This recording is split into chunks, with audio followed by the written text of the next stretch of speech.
Stop messing around, stop fooling around, stop delaying, stop procrastinating. Get up, get out, get it done. Everything is possible, nothing is a problem, and anything can be overcome. I just get my ass up out of bed, I get my shit together, and I get out and I start the fight. And that will transform you from a mere mortal into a superhuman being. I've never, ever, ever met anybody who told me that they got rich watching their IRA or their 401k.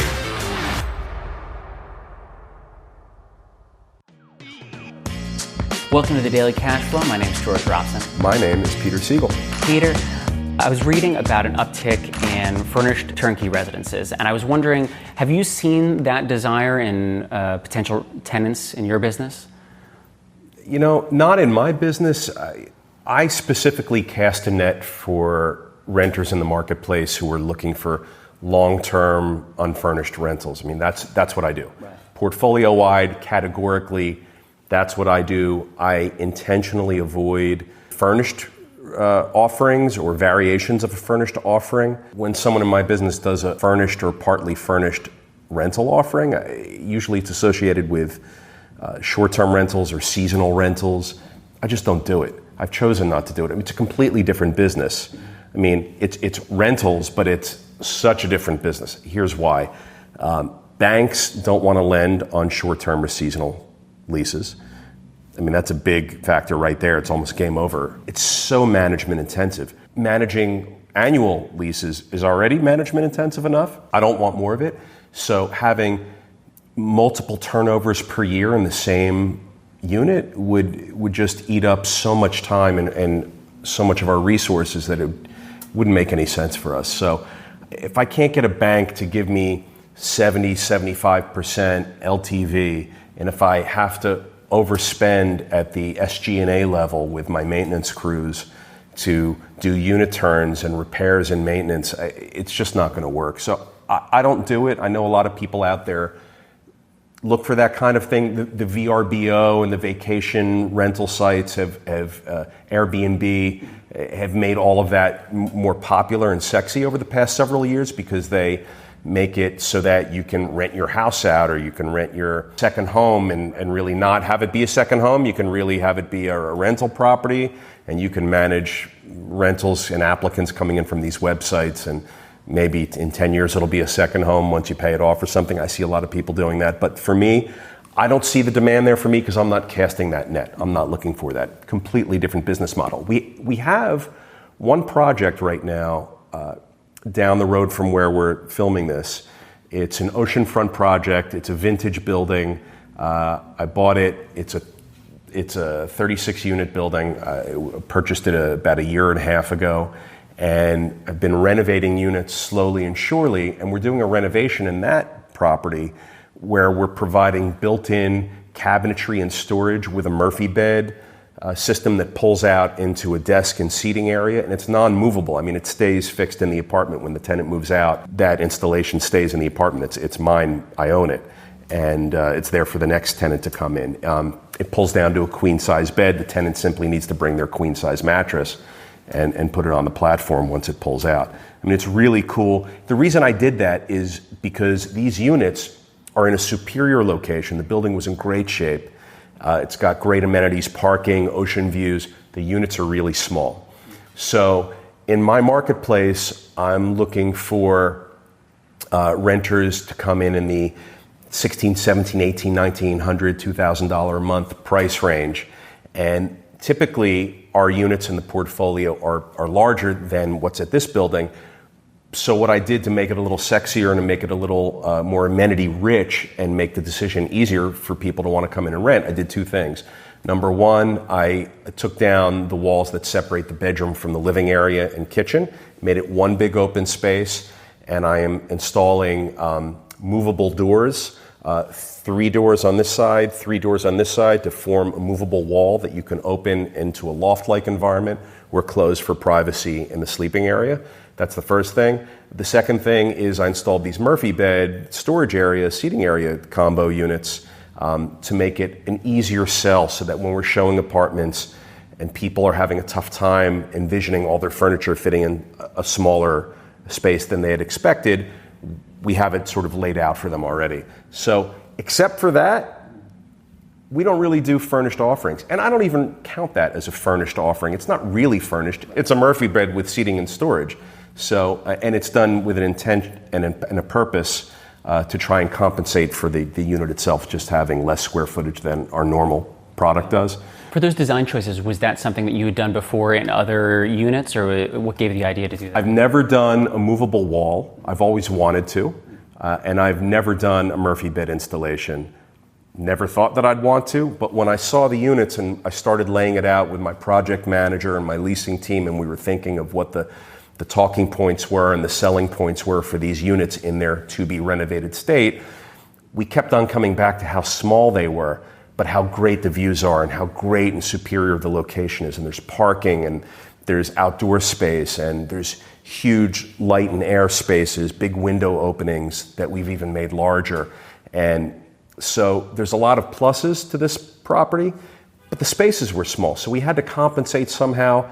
So I always like to separate the walls between kitchens and living rooms and bedrooms and living rooms. These vintage buildings that were built in the 60s, 70s, and 80s were built with separate rooms. I mean, the modern lifestyles and modern apartment living is different today than it was 30, 40, 50 years ago, clearly.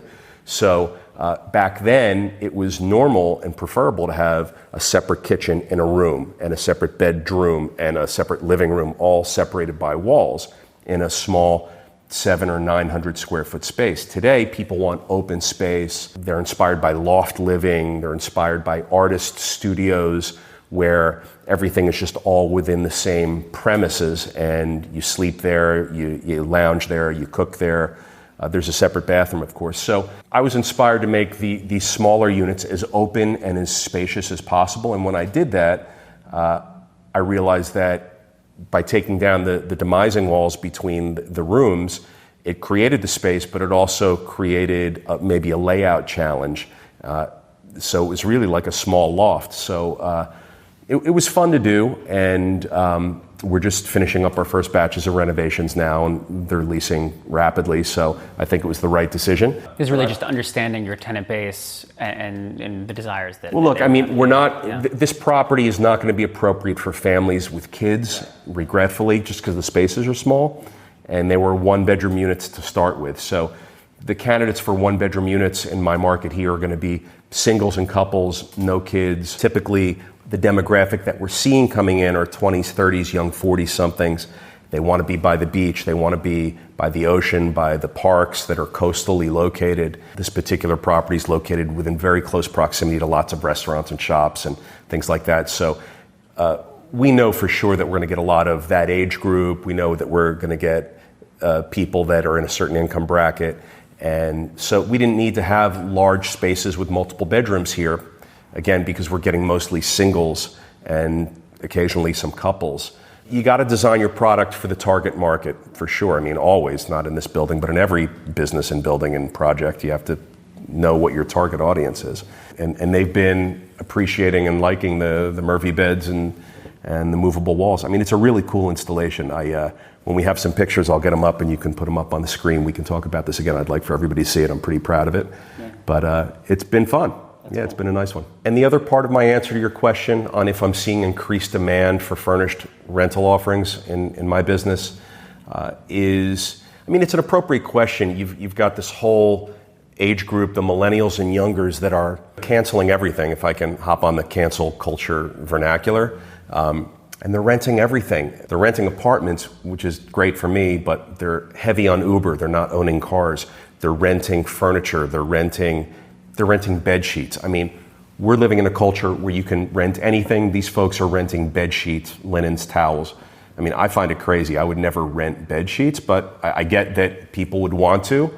And there's a market for it, and there's someone figured out how to provide it and hopefully make some money doing it. I think they're probably the ones driving the furnished rental market that you were asking me about. Do you think that will continue, that kind of lack of commitment, so to speak? Yeah, the lack of commitment? Yeah. In a lot of ways, I think it is going to continue. I think for the long term, certainly for the foreseeable future, but I think for the long term, when you've got driverless cars and when you've got home ownership in a declining trend amongst young people, where renting the things that we consume in our daily lives is the better way to go because it frees up cash. I think it's going to be a part of our lives and society for a long time. So I love to talk about leadership, about management. It's something we've touched on before. Good. And I was wondering if we could kind of revisit it. And is there anything else that we haven't talked about leadership or management? Probably a whole bunch that we haven't talked about. Yeah, and so I was just wondering, is anything maybe even this week that comes to mind about recommendations, advice on leadership and management? So this week, I do want to give a mention and a shout out. My nephew Ben, who's super successful at his job, he lives in the city, he runs a huge team, generates a lot of revenue, and he gave an interview to a publication and was asked the question on what does he do when managing and leading his team. And one of the things he came back at that I'm so proud of him for saying, and I loved it when he said it, I wish selfishly that I had thought of it and said it, but it was Ben, so I have to attribute it to him. But he said to always make time in your week to nurture, improve, and cultivate at least one person on your team. What does that look like for you? So I think for me, I spend a lot of time on asset management and asset level issues, and I've got a really talented team at the property management level handling the day in and day out and the daily blocking and tackling. I think for me it's important to give them an opportunity to see the end game. I'm always sharing with them what the end game is so that they can connect the dots and know and understand what their daily hustle is really all about. So for example, I like to share with my leasing team that it's so important to make sure that when we enter into a new lease or renewal that we're capturing the right dollar amount. If it's $25, $50, $75, $100, whatever it is, the amount of increase on the annual or semi-annual renewal, or if it's a new lease on a vacant unit, that we're capturing the right market rent, because ultimately that market rent shows up on a rent roll. That rent roll shows up on the desk of my lender. That lender takes that rent roll and plugs it into their underwriting model, and it generates the financing situation that I then enter into and commit to. And I have a mortgage on this building for 3, 5, 7, 10 years, whatever it may be, which is dictated almost entirely by the rent roll. So I like to share that the rent roll drives capital events, the rent roll drives asset and ownership level concerns and decisions, and I think that's a really powerful thing for me and my business. So enrolling the team in that kind of pursuit helps them to kind of connect with it on a deeper level. Oh, absolutely. I mean, I'm always sharing. Again, we talked about Stephen Covey, to begin with the end in mind. I mean, I think knowing what the end is in anything that you do, whether it's for me and my business or for you and yours out there, is so critical. You have to know where the goal line is, and that way you can get to the goal line. So I'm always sharing what the end game is with my folks so that they can just plot their path. And I think it's a healthier way to come into your work environment every day. You know why it is that you're doing what you're doing. Sometimes, going back to the leasing example, you could just get lost in the repetitive nature of renew, sign new lease, vacant apartment, get it rented, and the amount of energy that you spend on the document flow, the showings, the applications, the lead generation. I mean, it can all get repetitive, but I think when we talk about, in our leasing meetings, we talk about the end game and populating units with tenants so that we have a rent roll that looks a certain way. They have the aha moment, and that's an important thing for them. It's an important thing for me. I would hope they find that important as well. Was that something that you always kind of connected the dots with as you were getting into this industry, or was that something that someone had to show you? For me, I've always had an interest in knowing why it is we're doing what we're doing. I had to know why I needed to bang my head against a brick wall day in and day out. I had to see where the ship was headed. I have to know what the target is and what the goal is. And we've talked about stuff like that before. So even when I was younger and a kid with not a whole lot of experience and perhaps just starting off in my path and career, I found myself always interested in what the end game was. That way I could I could adjust and tweak my daily grind so that I could get there faster and more efficiently. So 100%, you got to know what the end game is, and beginning with the end in mind is so critical. And just so as a leader of a team, any chance that I have to impart asset level lessons to the people that are doing property management, I always appreciate those opportunities, because I think it only helps them so much in getting done what they need to get done. So I have a listener question. This is our... From where? This is from Twitter. I think this is our first Twitter question that we've exhibited on the podcast. Why is that? Is Twitter populated with mostly older people, TikTok's younger people, and why we've gotten questions before. I just haven't featured them on the You just haven't bothered to ask me? I've just been a mean guy with Twitter. George. So now we finally got one. Give me the question. It's a straightforward question. How do you spend your weekends? How do I spend my weekends, or what's my advice on how you should spend your weekend? How do you spend your weekend, Peter? But I think we could open it up to advice on how everyone should spend their weekend. Well, broadly speaking, I don't have weekends. I mean, I have weekends, but I don't plan my life around a weekend. You've heard me talk about this maybe indirectly, but I'll be direct about it now. I'm always on. I'm always in my warrior mode. Even more so when I show up to an office or to an important deal or a meeting. But mentally, spiritually, I'm always on. So, and we've talked about working 5 to 9 in addition to working 9 to 5. So, that's me. I don't have weekends. I mean, I'm not showing up 9 to 5, going to a happy hour, partying a couple of nights a week, traveling with some buddies on the weekend. I mean, if that's what you're asking, I mean, I'm not like, check it out on the weekends and don't talk to me until Monday morning. I think if people are like that, and they want to be successful, they're going to have a hard time being successful. I tell everybody who wants to know, and I guess this listeners may be asking something along these lines, you got to hustle, you got to work your side gig, you got to hone your skills, develop new ones, develop a second, third, fourth income stream, start a new business, develop solid relationships, volunteer, gain life experiences. I mean, that's what I would recommend to other people on how to spend their time if they want to become successful. If they don't give a shit about becoming successful, then right. I mean, it's back to the self-awareness quotient that we've talked about so much together, you and I. If you're happy doing what you're doing, making whatever money you're making, and you don't want more money to invest, and you're sort of cool with where you are, and I mean, God bless you, you've won. If you're looking for more out of life, if you're looking for more of a path to becoming financially successful, I think your mindset has to be weekends, weeknights, weekdays. I mean, it's all sort of the same thing. Maybe on the weekends you do more relationship building and more life experience gaining, as opposed to just sitting on your ass playing video games, being hungover Saturday and Sunday mornings. I mean, all that stuff's fun. I recommend to people, everything in moderation, right? So you can go out and party once a week or once every other week or whatever, but if you're hitting happy hour 2-3 days a week and you're doing weekends and I don't know when there's time. You're working 9 to 5. I don't know when there's time for you to work your 5 to 9. Yeah, me, I mean, I work so hard all the time so I can carve out other blocks of time to do family stuff. And so what I do on weekends, I definitely work. What are you going to do? Let's say you're in sales. You have a business. You own the business. You're a salesperson at a company, whatever your role is, but you're in sales. Phone rings at 5:30 on Friday night. Customer wants to place an order. What are you going to tell them? Sorry, call me Monday morning. I'm out with friends at happy hour and then I'm going to dinner. Have a good weekend. Click. Come on. Does that sound like something that's going to lead you to be successful? It doesn't to me. I mean, make the sale.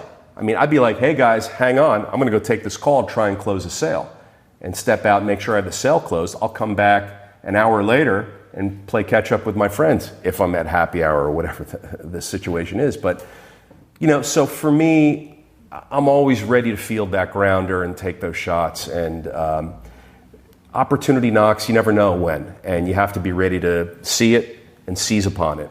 And if you're just busy doing other stuff, having a weekend, having a happy hour, whatever it is, you're just not going to be able to close on as many opportunities. Yeah, and what it sounds like you're saying is that, when you do close on those opportunities and you put in that extra work, it allows for other freedoms that you otherwise wouldn't have. Completely. I mean, my business is on my mind 24/7. At some moments, it's on my mind less. At some moments, it's on my mind more. When I'm home and with my family, it's on my mind less. But I'm still on. I'm still able to engage if I need to. I mean, the calls come in, the emails come in at all hours, all the time. And if you own a business, or if you're a high performance person, or if you want to be a high performance person and you're on that path, the phones are going to ring and emails are going to come in all the time. You can't tell people to just wait for you for a week until you get back from your big party bus ride. It's just not going to work. You're never going to advance. I'm going to cancel my party bus appointment this weekend. Yeah. This actually kind of connects to the listener question a bit. You talked about self-awareness. Is there such a thing as being too frugal? Too frugal? No. That's completely subjective. And I think what drives that question for everybody is, what do you want, right? Your self-awareness statement. What do you want? Do you want money to be able to invest? So spend less or make more. It's simple math. You're not going to be able to invest and get on your path to buying buildings, opening up a business, having capital to invest in things, unless you have the money there. So you're either going to have the money by making more money at your job, which I recommend, or spending less, which I recommend also. And it's really just simple math. I mean, if you're not looking for the money to give you the ability to invest or start a business, then you're cool, and be frugal or not, or whatever your case may be. But you got to make the decision just based on math. I mean, if after earning your income, paying for housing, paying for medical, paying for transportation, paying for food, clothing, necessities, things like that, you have some money left over to invest it. That's great, and keep doing it. If you want more, figure out ways to spend less or make more. Work that side hustle. But I don't think you can be too frugal. I mean, I think it's a short-sighted way. I mean, it sort of implies that if you're being too frugal, then you're missing out on life, or missing out on doing other things. Be what you want to be, frugal or not, as long as you have the money that you want to do what you want. It's math. If you want more money, make more, invest more, or spend less. Those are your three choices. If you don't want more money, God bless. But I think you're addressing the question to me in a way that you're thinking about people that are looking to perhaps save or invest, because we've talked about that. I mean, you got three ways to deal with money: make more, invest more, spend less. Design a life that works for you. Yeah, simple, straightforward. Yeah. We talk about pandemic quite a bit, and a lot of times I think I often refer to it, and it's all bad all the time. It's just a bad thing. And the other day you mentioned how we should really be viewing some of these things for both sides of the coin, not just looking at everything one, needs one to be way. viewed Yeah. for both sides of the coin. I was wondering if you could speak to that a little bit. Well, so everything has two sides, if not more. And I think we talked about it in reference to anticipating and how to anticipate. And I said, play out all the possible scenarios. Yeah. Well, review all sides of the coin. You mentioned the pandemic. That's just an easy example to talk about because we're in the middle of it right now. But clearly the pandemic it's a fucked up time in our lives. It's been horrible for so many people, health-wise. People have died. People have lost businesses. People have lost their jobs. So clearly that stuff's going on, and it's horrible. What could possibly be the other side to that coin? Perspective will dictate that there is another side, and it might be a little different. We spoke recently about all the restaurants and small businesses that are going to unfortunately close up and go out, and it's going to leave a glut of commercial space on the market, much of it already fixtured out and outfitted with equipment and utilities that could really just be used as another restaurant very, very easily. What's going to happen is that glut of space is going to come on. The cost of entry into owning a restaurant is now going to go way down because rents are going to be low. And instead of building out a full space, you can just take over a previously built space, and maybe you spend a 10th or a 15th of what you would normally spend to do a full build out, and boom, you've got a restaurant and you're open for business. That's a silver lining. That's the perspective that's on the other side of the coin. The pandemic's bad, but it's going to pave the way for all sorts of new opportunity. Another example is that while the pandemic's been bad, there's been a lot of sectors, businesses, individuals, areas that have been flourishing, believe it or not, right? I mean, I think we all believe it because we see it. You know, Apple has doubled in value since the pandemic started. I mean, so that's just one example. There's many. Yeah, Best Buy and Walmart have also had, great. Right. I mean, think of the supply demand. We talked about how supply and demand governs everything. Think about where the supply and demand waters have been flowing since the pandemic started. It's easy to identify the bad stuff, and I don't want to downplay that or minimize it because I know it's affecting all of us in a lot of different ways and important ways. You know, so George, to use a very grim example, if there's 200 people on a plane and that plane is taking a nosedive and it's going down, the perspective's the same for everybody on that plane. Like, unless you have a death wish, which, probably no one does, but it's safe to say that all 200 people would agree that that situation sucks and it's bad and there's no other side to that coin. But for that, I think that there's multiple sides to all of the things that happen in our daily lives, pandemic or no pandemic, upswings in economy, downswings in economy. I mean, the more you are in tune with all of the various perspectives that exist in a situation that's happening, the more successful you're going to be. We're all in lockdown. Families are all in lockdown together. I mean, it's crazy. People aren't going into work. We're being parents and teachers and playmates with our kids. But I mean, to me, that's been part of what the other side of the coin has been for the pandemic while it's been happening. I mean, I've gotten to spend this great time with my family that normally I'd be in the office, traveling, working, doing my typical annual routine, which is on pause right now. So I appreciate that. As difficult as this time has been, I appreciate the time with my family. And I think the more that you can see these different perspectives and appreciate these perspectives, you're going to be happier, you're going to get through tough times better, you're going to be able to plan and strategize on where to move and pivot to next. But there's always multiple sides of a coin, and seek out what all the different perspectives are, because that's what your competitors are doing, that's what your peers are doing, and if you want to be successful and get through tough times, if you want to be successful and get through normal times, step up and figure out what all the perspectives are. You're going to sell more, you're going to manage better, you're going to perform better, and you're going to feel better. Yeah. You were telling me about a story, actually two stories, about buying and selling some properties. Right. And I was wondering if you could share with our listeners about that. Right. I mean, that was a bit off the cuff. I mean, for our listeners, I want to share with you that if you're buying or selling anything, markets require that buyers be ready, willing, and able. I mean, those are the three key factors that both sides of the table have to have. Without that, you've got inefficiencies and things are going to be messed up and pricing's not going to be right, terms aren't going to be right. Everyone's going to be trying to compensate for the area that isn't present, readiness, willingness, or ability. Any of those aren't present, you've got problems and difficulties to overcome. So, in my business, George, I buy these apartment buildings. Often I'm buying from long-term owners, and they have other ancillary properties that aren't really related to the apartment building that I'm purchasing, but that they'd like to also sell. They're moving out of the area. They don't want to be around anymore. So often I'll get the call, hey, Peter, buy my apartment building, buy my house, buy my kid's house, buy my grandma's condo down the road, buy this vacant land that my grandfather got 100 years ago that we never did anything with. And so I say, okay, great, because really what I want is the apartment building.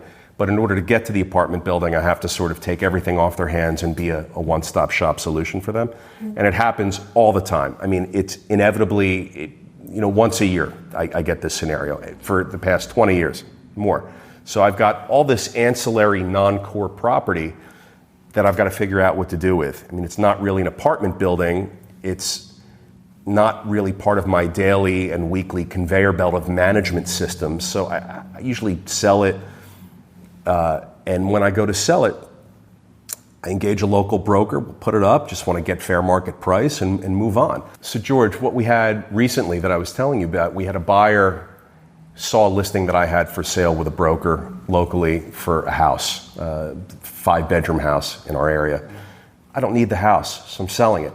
It's on the MLS.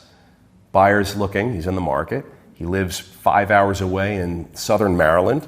And he calls my broker and he says, well, look, I'm only going to offer this much money, not a penny more. I mean, it was like 20% less than the asking price. And I'm not driving up here unless the seller tells me now that he's willing to accept a price like that. So the guy was making an offer without making an offer, and it was a complete waste of time. I mean, so here's a buyer that I don't know how ready he is. I don't know how able he is because I haven't assessed his finances. He didn't have a pre-approval for a mortgage. And I don't know how willing he is. So he sort of lacks in all three of those areas. I'm a ready, willing, and able seller. The property's listed. I've got an asking price.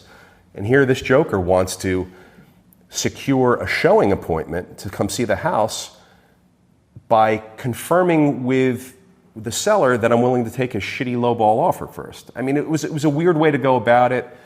I don't know why he chose that, but it was laughable. I didn't even respond, and we moved on and showed the house a bunch more and finally got the right offers and sold the house. So my point is, if you're a buyer, it's a game. What he did to me was playing games. Don't play games. I mean, it's stupid. What does he think, that he's gonna float a lowball offer, get a verbal confirmation on a lowball offer, come up, see the house, then put in an official offer that matches his verbal lowball, and then we're gonna close? I mean, it's just not gonna happen in any world. And so I encourage people to be educated about what you're doing, be educated about the process, use buyer and seller agents. Don't go about it on your own if you don't have the experience. I don't know what experience this guy had, but for him to make an offer that wasn't really an offer, all it did was turn me off, and it shut the door in his face. And there was another situation that happened just this past week, not with one of my properties, George, but with a property that a friend of mine was looking at. Went in to go make an offer. The offer was accepted with the following contingencies. The seller came back and said, "We'll accept your offer, but we need an open-ended closing date because we can't sell you the house until we have found something else to go into that suits our needs. And so let's go into contract, and I'm not going to commit anything to you, and you just have to drag along with my hopeful search for a new home. And if I find something great, I'll sell you the house. If I don't find something, I'm not going to sell you the house." I mean, what's the point of having a contract at that point? So it was so weird. Here you had a ready, willing, and able buyer. Your seller was not ready because they needed to sell this house to go into the next one, so they needed the money. They couldn't wrap up both at once. He wasn't able because he needs the money from the sale of the first house. And he was willing to do sort of something, but not really a normal thing. So it's just weird. I mean, if you're going to sell, be a seller. If you're going to buy, be a buyer. If you're going to fuck around, you can fuck around, but the world's a smarter place now. With the internet, with the availability of information, I mean, there's no way to shortcut buying and selling. If you're going to sell, list your property, market the property, get bids, do a bid review. If you're going to buy, engage a broker, go online, get some information, see what's available in the marketplace that meets your criteria, and make offers that match what the market's doing. The sellers aren't going to give a buyer seller financing. In any real market, it's just not going to happen. Don't waste your time. I mean, if you live in the swamps of Shkapatapank, wherever, maybe you'll find a seller that'll hold back financing or take paper for you, but otherwise just don't even waste your time. And if you're going to be a buyer, go in with a strong offer, go in with strong terms. Put a big amount of down payment down and don't finance 90 or 95% of the purchase. I mean, it's just weak. You're not putting your best foot forward, and there's going to be other offers that are going to be stronger than yours in 10 seconds. If you're a buyer, come in with a high amount down, come in with a low amount of contingencies, get your inspections done quickly, and move on. I mean, the quicker you can close, the more certainty you can give your seller that you're the one who's going to perform and close, you're going to get the deal. At least you're going to be more likely to get the deal. But when I see people fucking around out there with these weird terms and I mean, it's no way to behave in a marketplace. And all you're doing is wasting time. I mean, the brokers are going to take your listing as a seller because that's what brokers do. They want the listings. They figure they'll just sign you up and deal with whatever mess in Michigas you provide them later on. I mean, this seller that I was just mentioning, I mean, they have to sell their house before they get the new one. We see that all the time. I mean, that's not new. But what they should consider doing is doing what the rest of us do in the whole planet, which is list your house for sale, secure something to purchase that you're going to move into. If you can't line up the timing of the sell and the buy, and it's difficult to do that, go into a rental for a year and then continue looking on the market. But if you're going to sell, sell. But you can't sell and then not really sell, but then take it off the market, but go into a contract with you and then not really deliver on that contract because I need the money to go into this thing, but I don't want to rent, I need to purchase, and it's got to line up perfect. I mean, it's too difficult. You're making too many challenges already, and we haven't even gotten to listing your property yet, right? So ready, able, and willing. You got to be ready, willing, and able. You got to have all three, and both sides have to have all three. Otherwise, it's just going to be a mess. Now, maybe you can find some value if you're a sophisticated buyer or sophisticated seller. Maybe you'll find some value in those waters if there isn't ready, willing, and able on both sides, because sometimes that can provide for some opportunity and some inefficiencies that you can capitalize on. But 99.9% of the time, for the bulk of the world out there, you need both sides of the table to be ready, willing, and able. And if they're not, it's just going to be a mess. So Peter, are you ready, willing, and able for ZestQuest? Oh man, I am ready, willing, and able, and I'm not going to shortchange you or beat around the bush or drag things out. I'm not going to capitalize the microphone time and talk about other things to avoid answering the Zest questions. I'm just going to really just let you ask the question, and whatever comes out, I'll be totally honest and forthright. I'm not going to beat around the bush. I'm not going to delay the clock so that we just have to stop and you never get to asking me the question. George, I wouldn't do that. Peter Siegel's filibuster of the day. Yeah. All right. Well, ZestQuest 1. Thank you. If you had to give advice to your childhood self on how to play better, what would that advice be? And if that child had to give you advice on how to work better, what do you think that advice would be? So it's a two-parter. Play. So how to play better, like fun play? Yeah. Play hard, play to win. I love being competitive, so I like winning, but in a sportsman-like way, so to speak. But play hard, play to win, be a gentleman about it, and enjoy the fruits of the win. I like that. And then what would childhood Peter Siegel say to adult Peter Siegel to give him advice on how to work better? Don't take everything so seriously all the time, and find the moments when you think that they're so serious, laugh at them a little bit. Not too much that you're offending others around you, but find the ability to laugh a little bit when the rest of the room is not laughing. You'll stand out, you'll break the ice. I think it's that's what I found, and I think my younger self would say that to me. So a wise child. Yeah, well. And last question for today. What's one thing that makes you feel like there is certainty in life? And then what's one thing that makes you feel like everything's always changing, blurs all the lines? The one thing that makes me feel that there's certainty in life is humanity. I look at humanity, I look at people, and I see the goodness in people. It's always there.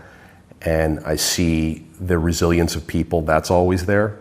And the one thing that I see that makes me feel like things are always changing is humanity. And I'm not trying to be cute, but really, humanity's changing so much. I mean, I'm reminded of this every day of my life. Even this morning, reading the newspaper, I'm reminded of it. I mean, look at where we are in our times right now. It's an election year coming up, so politics is at the forefront of the media, of all of our minds. Among other things, politics is there, right up there.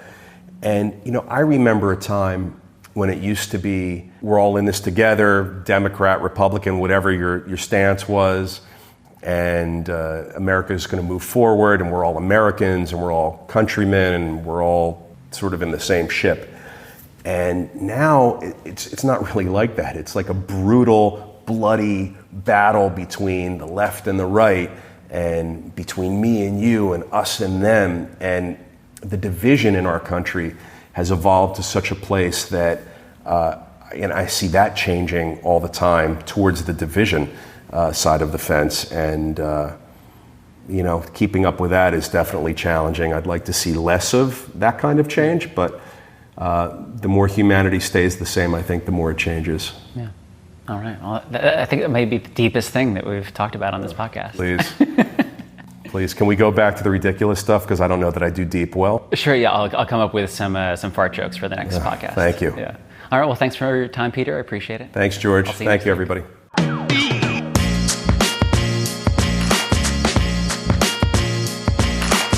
If you like what you just heard, you can subscribe to The Daily Cash Flow on iTunes or wherever you listen to podcasts. And we'd love it if you left us a review.